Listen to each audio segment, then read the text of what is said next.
UK calls for safety rules and training after stevedores die in an enclosed space.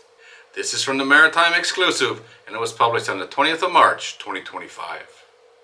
Nearly 3 years after an enclosed space incident that claimed the lives of 3 stevedores, the UK's Marine Accident Investigation Branch issued a detailed report while calling for enhanced training and safety rules incorporating seaside personnel into the efforts for enclosed space management.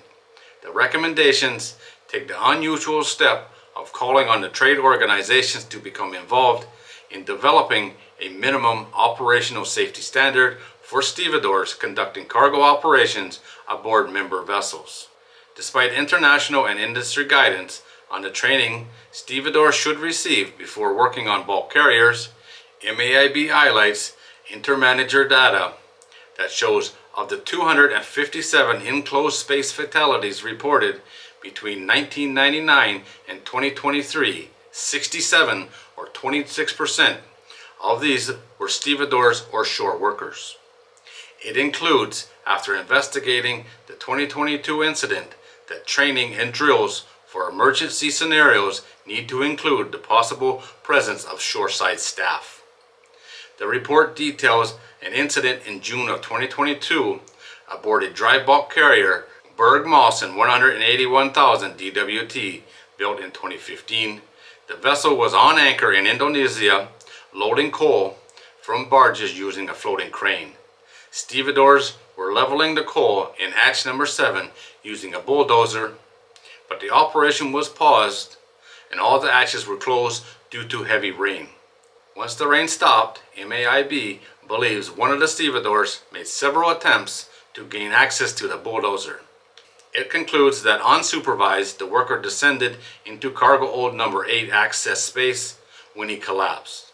While the ship's crew was getting the rescue equipment, 2 other stevedores attempted to rescue their colleague, and they too collapsed. It is evident that the stevedores did not have significant understanding of the hazards posed by coal cargoes, said Chief Inspector of Marine Accidents.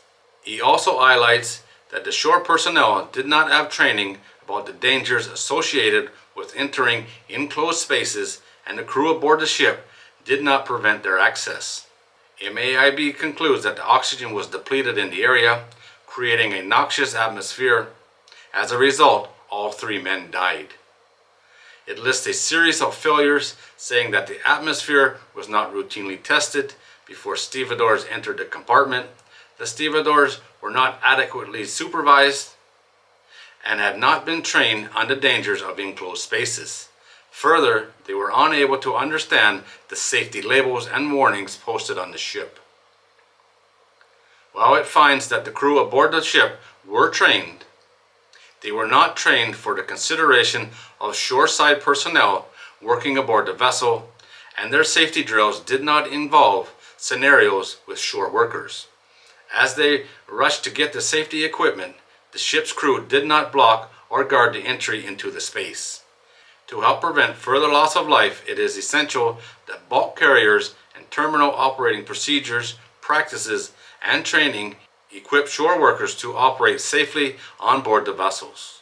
The report recommends reviewing and revising the Code of Safety Working Practices maintained by the Maritime and Coast Guard Agency, in addition to also making safety training recommendations to both the terminal operator and the shipping line. It is calling for intercargo, intermanager, and right ship to develop a minimum operating safety standard for stevedores conducting cargo operations on board their member vessels. It also says the training group should encourage members to introduce minimum operational safety standards for stevedores. This is just sad, when you think about it. And this happens in a lot of industries around the world, and it happens on family farms as well. I remember stories years ago of an entire family being wiped out by one person going down in a confined space and everybody trying to help them. The only thing that happened here is one guy went down in the confined space and his friends tried to get him out, and it ended up with 3 men dying. That's just terrible. The fact that they didn't know that didn't have the proper training, That just sucks when you think about it. Just lack of knowledge cost 3 people their lives. And that's just sad when you think about it. Hopefully some good comes of this and people learn. But this has been happening for many, many years in many industries around the world, where one person goes down in a confined space and somebody goes in to try and save them, and they go down as well. Unfortunately here, nobody got to walk away. Alright guys, there it is. As always, thanks for watching. If you're new here and you like these kind of videos, don't forget to subscribe before you leave, and I'll see you on the next one.